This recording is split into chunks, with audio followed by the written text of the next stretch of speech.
Selamat mendengarkan podcast ini. Tuhan Yesus menyatakan kalimat ini. Aku berkata kepadamu, sesungguhnya jikalau biji gandum tidak jatuh ke dalam tanah dan mati, ia tetap satu biji. Tetapi jika ia mati, ia akan menghasilkan banyak buah. Barang siapa mencintai nyawanya, ia akan kehilangan nyawanya. Tetapi barang siapa tidak mencintai nyawanya di dunia ini, ia akan memeliharanya untuk hidup yang kekal. Barang siapa melayani aku, ia harus mengikut aku, dan di mana aku berada, di situ pun pelayanku akan berada. Barang siapa melayani aku, ia akan dihormati Bapa. Demikian dikatakan dalam Yohanes pasal 12 ayat 24 sampai 26. Jikalau biji gandum tidak jatuh ke dalam tanah dan mati, ia tetap satu biji saja. Tetapi jika ia mati, ia akan menghasilkan banyak buah. Tuhan Yesus menjadikan biji gandum sebagai ilustrasi dari apa yang Tuhan Yesus lakukan dan Tuhan Yesus alami. Tuhan Yesus seperti biji gandum yang jatuh ke tanah dan mati. Melalui penderitaannya dan kurbannya di kayu salib, saudara, ia menghasilkan banyak buah. Nah, buah di sini tidak boleh hanya dimengerti, dipahami, dimaknai sebagai orang beragama Kristen. Karena Tuhan Yesus menderita dan mati di kayu salib, maka dilahirkan agama Kristen dan banyak pengikutnya, yaitu orang-orang yang beragama Kristen.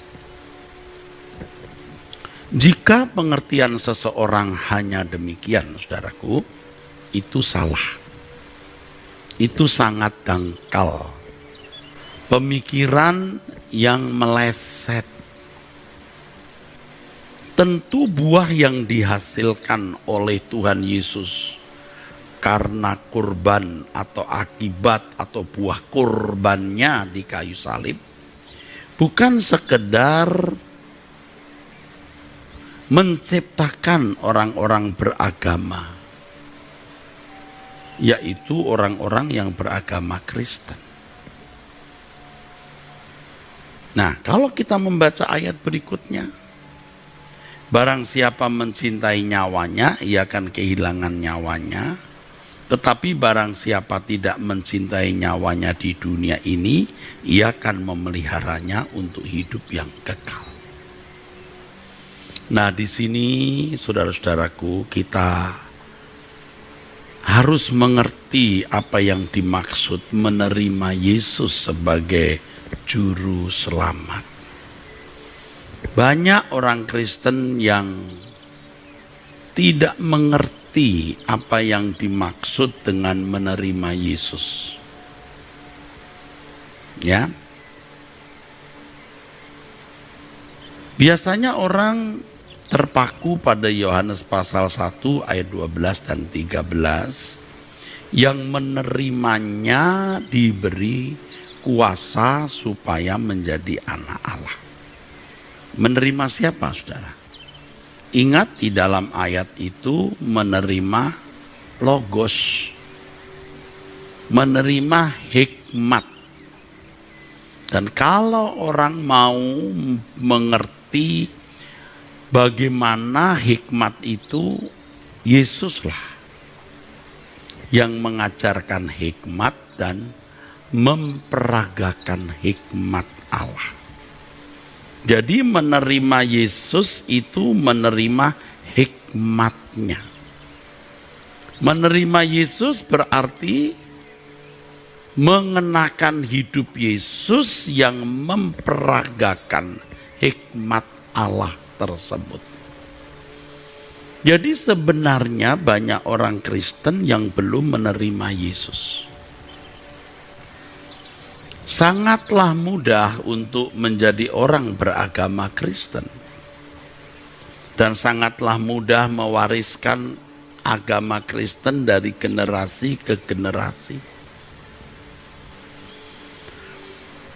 Yang biasanya mendapat atribut atau ciri seremonial atau liturgi, mudah sekali menerima warisan liturgi. Ya, hanya tinggal melanjutkan saja, meniru liturgi yang sudah digelar atau diselenggarakan gereja di mana orang yang beragama Kristen itu mengadakan kebaktian. Lalu keberagamaan ditandai dengan moral yang baik. Yang ketiga, dominasi tokoh, di mana ada tokoh yang bisa berperan seakan-akan menjadi pengantara antara Allah dan manusia. Dan hal itu jelas sekali terlihat dalam perjalanan sejarah gereja, saudaraku. Ini berbeda sekali ya dengan kekristenan abad pertama atau mula-mula. Ya, orang Kristen tanpa gedung, orang Kristen tanpa liturgi yang baku, bahkan orang Kristen yang kehilangan para pemimpin yang ditangkapi dan dibunuh. Tetapi mereka tetap eksis. Bahkan orang percaya bisa disebut Kristen. Mengapa? Karena seperti Kristus. Mereka menerima Yesus itu karena mengenakan hidupnya Yesus. Itulah sebabnya disebut Kristen, artinya seperti Kristus. Jangan diselewengkan ya, menjadi merosot di mana orang beragama Kristen dianggap sudah menerima Yesus. Ini menyimpang. Kalau kata jujurnya, tersesat. Sebab Kristen yang sejati itu menerima Yesus berarti mengenakan hidupnya. Ya, pengorbanan Tuhan Yesus itu luar biasa. Ya, menderita, mati di kayu salib ya, saudaraku. Menghasilkan buah. Tentu buah di sini tidak boleh dipahami, dimengerti, dimaknai sebagai menghasilkan orang-orang yang beragama Kristen. Tapi orang-orang yang memiliki kehidupan seperti kehidupannya. Itulah sebabnya di ayat berikutnya, barang siapa mencintai nyawanya, ia akan kehilangan nyawanya. Tuh, kamu kalau mau menerima Yesus harus kehilangan nyawa, supaya memperoleh nyawa baru. Nyawa di sini bisa berarti jiwa, suke. Atau bisa berarti gairah baru, spirit baru, cara berpikir, cara hidup, gaya hidup yang baru. Siapa? Gaya hidup siapa? Gaya hidupnya Tuhan Yesus. Nah, tadi saya katakan banyak orang Kristen yang sebenarnya belum menerima Yesus. Ya. Hati-hati, saudara.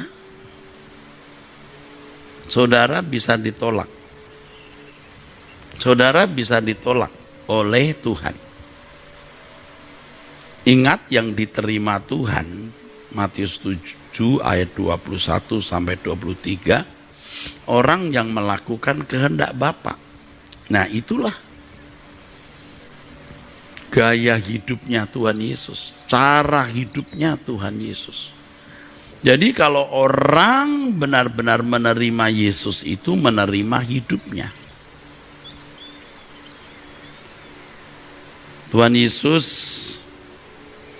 bisa berkata, dan memang Tuhan Yesus mengatakan ini secara tidak langsung. Aku datang memberi hidup. Yang kuberikan itu hidupku, bukan agama Kristen. Jadi kalau orang hanya beragama Kristen, walaupun dia seorang Kristen yang rajin ke gereja, walaupun dia seorang aktivis, walaupun dia seorang pendeta, bahkan pendeta besar atau apologet yang terkenal, kalau tidak menerima Yesus, hidupnya tidak seperti Yesus. Nah, ini saudara harus menyadari bahwa orang-orang yang sekolah di sekolah tinggi teologi itu belum tentu menerima Yesus. Bahkan tidak sedikit yang sesat tetapi tidak menyadarinya. Karena bisa menulis tentang Tuhan, membuat jurnal mengenai atau terkait dengan teologi, bisa membuat karya ilmiah terkait dengan doktrin-doktrin gereja, tapi tidak menerima Yesus.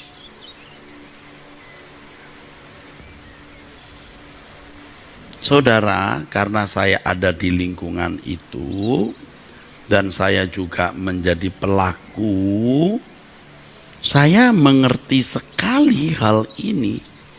Bagaimana saya menjadi orang Kristen yang berteologi, pendeta, gembala sidang yang belum menerima Yesus dengan benar.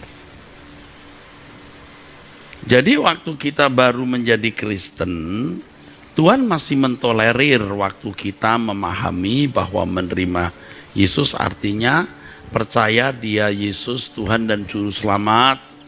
Ya, disertai dengan kalimat masuklah dalam hatiku Tuhan, bertahtalah dalam hatiku. Oke, itu dianggap menerima Yesus. Oke, karena memang belum mengerti. Masih Kristen baru, Kristen kanak-kanak saudaraku. Tetapi kan dia harus makin bertambah-tambah dan kita berkurang-kurang. Sampai pada titik tertentu kita harus bisa berkata seperti Paulus berkata, hidupku bukan aku lagi tapi Kristus yang hidup di dalam aku. Nah ini orang yang menerima Yesus. Jadi banyak orang Kristen yang belum menerima Yesus, Pak.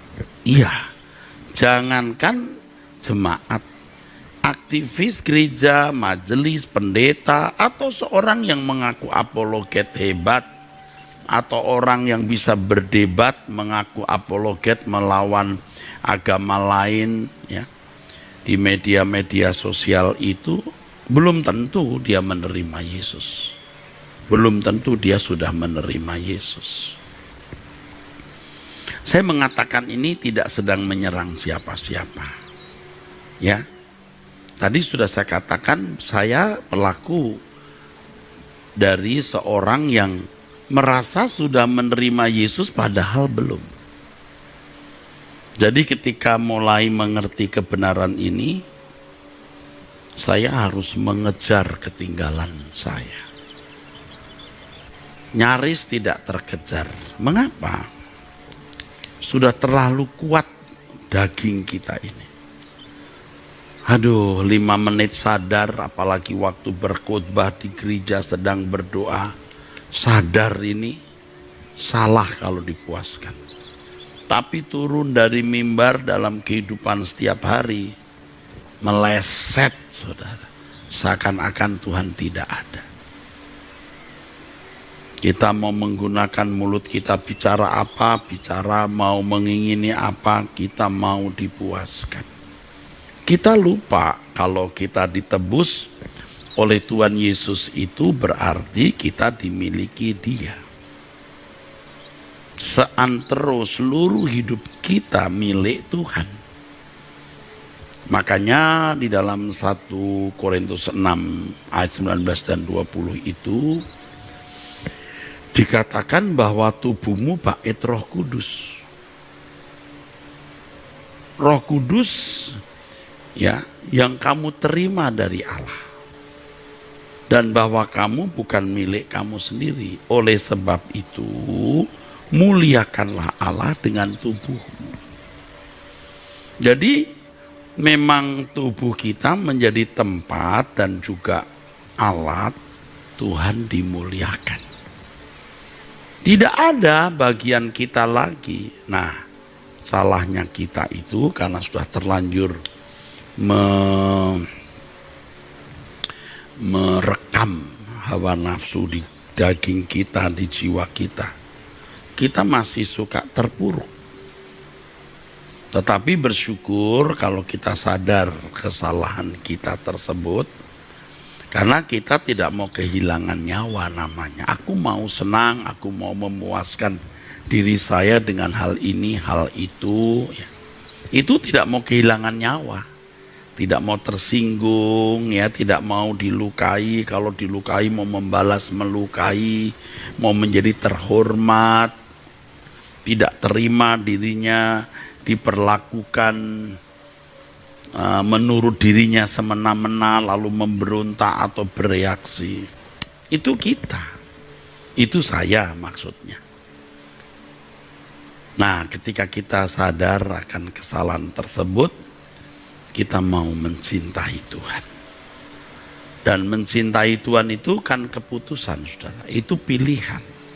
Aku memilih untuk mencintai Tuhan, menghidupkan Dia di dalam hidupku. Nah, kalau kita mengembangkan cinta itu, kita berani berkata, apapun yang kau perintahkan kulakukan. Bahkan hal yang tidak bisa kulakukan, tetap kulakukan. Seperti seandainya Tuhan menyuruh saya melompat pagar 2 meter, padahal kemampuanku hanya 1 meter, tetap aku lompati. Apakah bisa, Pak? Ya, bagi manusia mustahil, bagi Allah tidak ada yang mustahil.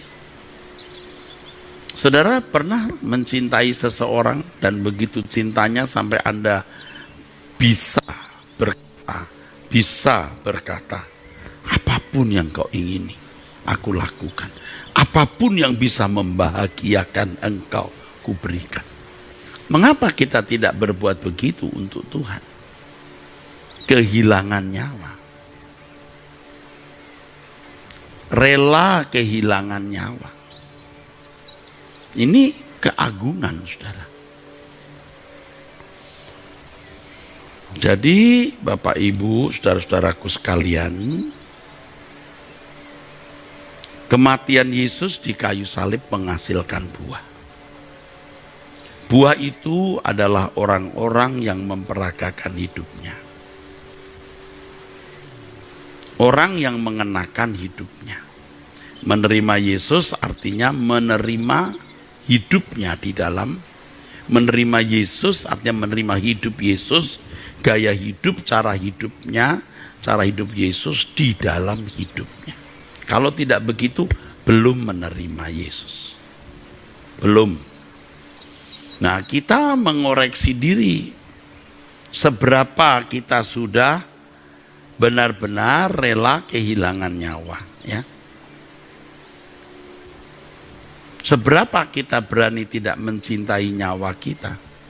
Kesenangan di daging, kesenangan di dalam jiwa yang telah keruh oleh dosa.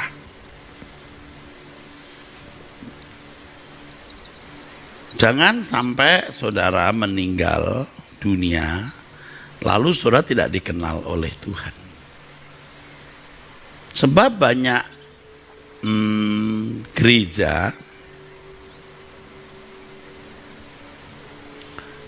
gereja, saudara-saudara, dan pendeta-pendeta yang mengesankan begini, saudara. Mengesankan kalau sudah menjadi orang Kristen, sudah mengaku Yesus sebagai Tuhan dan Juru Selamat, itu berarti sudah menerima Yesus. Itu pembodohan, saudara. Itu penyesatan. Dan dulu tentu saja saya juga mengajarkan hal itu. Secara tidak langsung memberi kesan dan pesan kepada jemaat, bahwa jemaat yang ke gereja mengaku dan percaya bahwa Yesus adalah Tuhan dan Juru Selamat, berarti sudah menerima Yesus. Karena pendetanya sendiri juga begitu. Karena pendetanya sendiri juga begitu, saudara.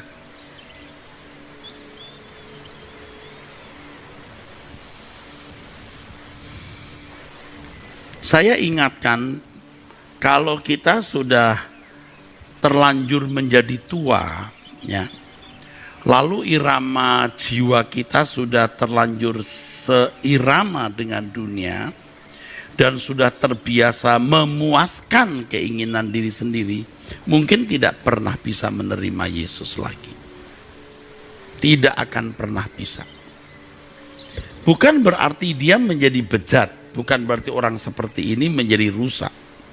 Pendidikan agama, lingkungan, pendidikan budi pekerti dan etika bisa membuat seseorang itu berperilaku baik, tetapi tidak bisa mengenakan hidupnya Tuhan Yesus. Sampai pada level tertentu, ia tidak akan pernah mengerti bagaimana mengenakan hidupnya Yesus itu. Sebab paradigma berpikirnya itu paradigma orang beragama, paradigmanya adalah paradigma manusia pada umumnya, bukan paradigma yang benar. Oleh sebab itu saudara, nanti hari Sabtu dari jam 8.30 kita akan mengikuti seminar yang berjudul ya Hidup dalam Dimensi Ilahi. Nah, di antaranya hidup dalam dimensi ilahi itu kita harus berpikir seperti Allah berpikir. Kalau tidak, tidak bisa. Hidup dalam dimensi ilahi, kita hidup hanya untuk melakukan, memenuhi rencananya seperti Abraham. Itu hidup dalam dimensi ilahi. Nah, tentu saja sosok yang kita teladani itu Yesus. Hidup dalam dimensi ilahi, dimensi Allah Bapa. Saudara, yang mengerikan itu ini tadi. Pada level tertentu, artinya stadium tertentu, orang bisa tidak diubah, tidak bisa berubah lagi. Dan yang membuat kita miris atau ironisnya, itu terjadi justru dalam kehidupan orang-orang yang aktif di gereja, karena merasa dirinya sudah menerima Yesus, sudah melayani Tuhan, ya, termasuk para majelis, pendeta, teolog-teolog itu. Lalu kalau mendengar khotbah ini dianggap subjektif, tidak terlalu dalam teologianya, tidak jelas referensi bukunya, tidak ada anchor booknya. Tidak perlu anchor book, kita langsung saja dalam kehidupan Yesus. Jelas kok, apa yang tadi saya kemukakan itu jelas sekali, saudara. Ini yang harus tertanam di dalam pikiran kita, tergores di dalam hati kita. Menerima Yesus berarti menerima hidupnya. Pengorbanannya begitu hebat, saudara. Kalau hanya melahirkan orang beragama Kristen, sangat tidak seimbang, saudara. Lalu orang-orang beragama Kristen ini kadang-kadang, bahkan faktanya sering, tidak lebih baik dari orang non-Kristen. Kristen tapi bengis, Kristen tapi jahat, Kristen tapi tidak takut akan Allah. Hari ini saya mendengar seorang berkata,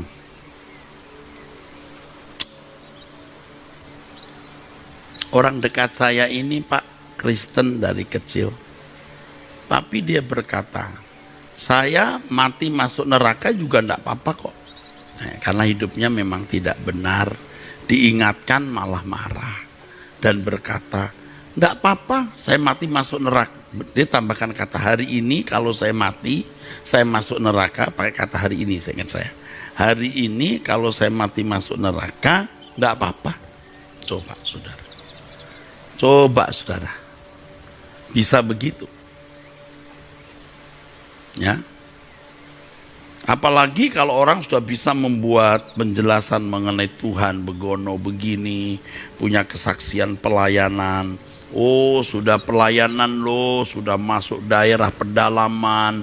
Oh, sudah memberikan sumbangan ini, sumbangan itu, sudah menginjil ke tempat-tempat jauh. Wah, sudah membuat KKR. Oke, berpikir simpel.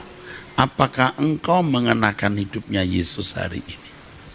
Kalau pendeta seperti saya tidak terlalu sulit, saudara, didukung oleh sarana prasarana dan banyak pengikut dalam tanda kutip membuat KKR, seminar, tidak terlalu sulit. Nggak terlalu sulit. Tetapi yang sulit bagaimana saya mengenakan hidup Tuhan Yesus di dalam hidupku, sehingga aku bisa berkata hidupku bukan aku lagi. Hidupku bukan Erastus lagi, tetapi Yesus yang hidup di dalam aku. Wow, ini yang berat. Tetapi itu inti kekristenan.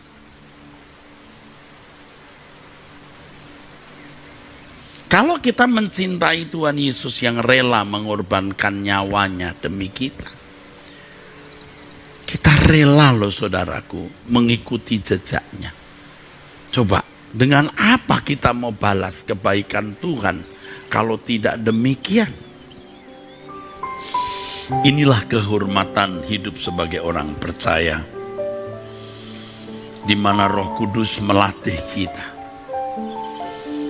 Kalau dikatakan Roh Kudus menuntun kita kepada seluruh kebenaran, itu jangan hanya dipahami. Roh Kudus memberi pengertian-pengertian kognitif untuk berbicara mengenai Dia, untuk berteologi, berdebat, berapologetika. Berapologetika artinya mencoba, berusaha menjelaskan kepada orang non-Kristen mengenai kekristenan atau membela doktrin Kristen. Roh Kudus menuntun kita kepada seluruh kebenaran, artinya Roh Kudus yang membuat kita dapat mengenakan hidup sebagai anak Allah. Bagaimana hidup sebagai anak Allah? Ya, dari setiap tutur kata kita, setiap kata kalimat yang kita tulis di media sosial, setiap reaksi kita terhadap kejadian-kejadian di sekitar kita, bersihnya pikiran kita, renungan hati kita, dan seluruh tindakan kita. Dan justru inilah hal yang tersulit di dalam hidup saudaraku. Inilah hal yang tersulit.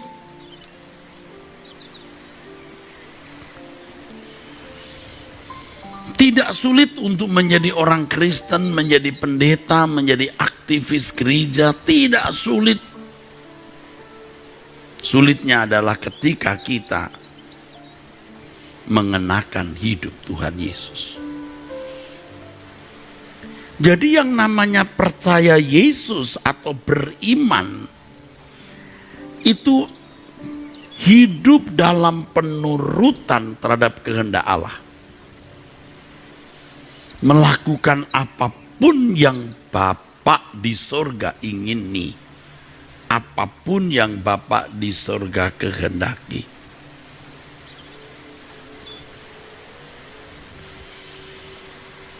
Oleh sebab itu, saudaraku, tidak bisa dihindari kalau kita mengaku percaya kepada Tuhan Yesus atau beriman. Kita harus meninggalkan gemerlap dunia. Kita harus meninggalkan gemerlap dunia.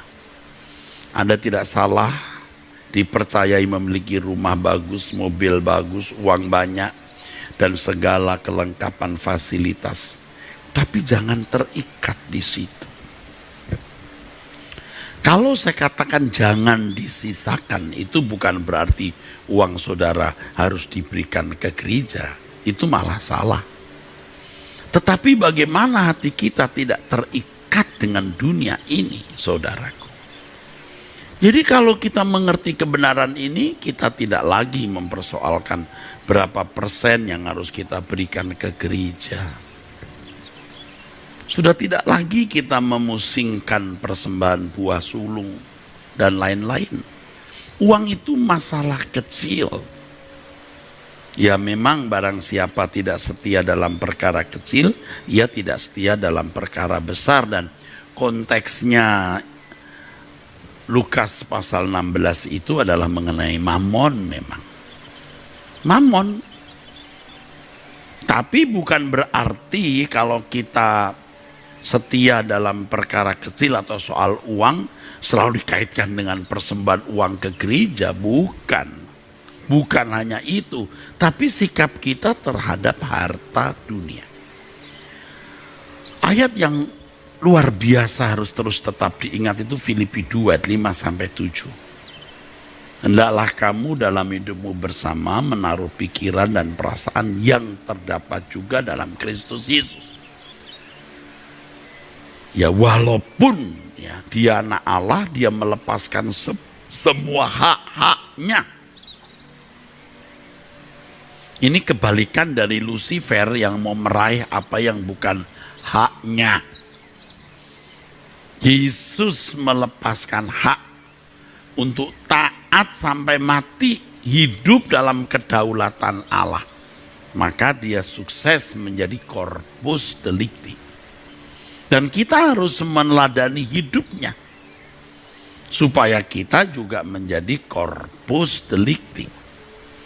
Suatu saat, mungkin dalam waktu yang tidak lama, saya harap saya sudah bisa memberikan ceramah atau seminar di Ekumene Bible Course yang mengambil tema corpus delicti. Ya saudaraku. Nah, sekarang saudara ditantang, apakah Anda memilih percaya kepada Yesus atau beriman kepada Yesus atau tidak? Anda percaya kepada Tuhan Yesus, Anda beriman kepada Tuhan Yesus, saudara harus berjuang untuk mengenakan hidupnya. Kalau tidak, pasti serupa dengan dunia. Orang-orang yang dimuliakan bersama dengan Tuhan Yesus seperti yang dikatakan Roma 8 ayat 17, orang yang menderita bersama-sama dengan Tuhan Yesus, itu orang-orang yang mengenakan hidupnya Tuhan Yesus. Kekristenan menjadi rusak ketika menjadi agama. Ya, diakui sebagai agama negara pada zaman Kekaisaran Roma di mulai abad 4, 5. Lalu merosot dan hancurlah Kekaisaran Roma. Gereja hanya dihiasi dengan perdebatan-perdebatan teologi, melahirkan keputusan-keputusan di konsili yang dianggap itu sudah sejajar dengan Alkitab. Tetapi di situ orang Kristen hanya diarahkan untuk olah nalar. Ayo kita kembali kepada gereja mula-mula yang tidak punya sekolah teologi, tidak debat-debat secara teologi, tapi kehidupan mereka meneladani Yesus. Saya bukan anti teologi loh saudaraku. Saya adalah ketua dari Sekolah Tinggi Teologi Ekumene. Sekolah Tinggi Teologi Ekumene dulu itu ada manajemen lama. Tapi sekarang sudah saya ambil alih semua. Saya ganti. Dengan manajemen baru. Dengan kualitas yang tentu sesuai dengan undang-undang pendidikan. Puji Tuhan, kita punya 9 prodi dan sebagian besar sudah diakreditasi. Dan tahun ini kami juga memiliki program Doktor Pendidikan, S3 Pendidikan Agama Kristen. Saudara, Saya peduli dengan sekolah tinggi teologi. Saya peduli dengan sekolah-sekolah tinggi teologi yang harus dibenahi di seluruh Indonesia ini. Benar, saudaraku. Tetapi kita jangan terjebak dalam olah nalar. Tetapi kita lupa hal yang paling prinsip, yaitu bagaimana mengenakan hidup Tuhan Yesus. Kalau kita sungguh-sungguh mau mengenakan hidup Tuhan Yesus, ya, sungguh-sungguh mau, yang disebut oleh Alkitab sebagai haus dan lapar akan kebenaran, ia akan dipuaskan, ia akan mencapai hal itu. Haus dan lapar akan kebenaran bukan hanya orang yang ingin mendengar khotbah sana sini, pergi KKR sana sini, ikut seminar-seminar rohani sana sini. Bukan hanya itu. Orang yang benar-benar ingin mengenakan hidup Tuhan Yesus, memperagakan hidupnya Tuhan Yesus. Maka kalau saya berkata pada bulan-bulan ini, tiarap, udah jangan banyak bicara, coba periksa diri, introspeksi. Termasuk saya sendiri, saudara. Introspeksi. Apakah sudah mengenakan hidup Yesus di dalam hidupku? Jadi kita retreat. Kita mundur dulu deh. Banyak kesibukan yang harus kita lakukan. Bagian dari tanggung jawab yang harus kita tunaikan. Ya, tetap kita tunaikan. Tetapi jangan hanyut dengan berbagai kesibukan sampai kita lupa introspeksi, ya. Sampai kita lupa memeriksa diri, saudaraku. Makanya kita harus membawa diri kita di hadapan Tuhan dengan benar. Tadi saya berkata kepada sahabat-sahabat Tuhan di sekitar saya, sahabat-sahabat Tuhan Yesus maksud saya. Betapa mengerikan kalau kita ada di pengadilan Tuhan, tangan kita masih cemar. Ada kesenangan-kesenangan dunia yang belum kita lepas. Ada dosa-dosa yang belum kita lepas. Orang tidak tahu, tapi Tuhan tahu loh. Ini yang mestinya menakutkan kita. Menggetarkan kita. Maka kita harus periksa diri tiap hari menghadap Tuhan.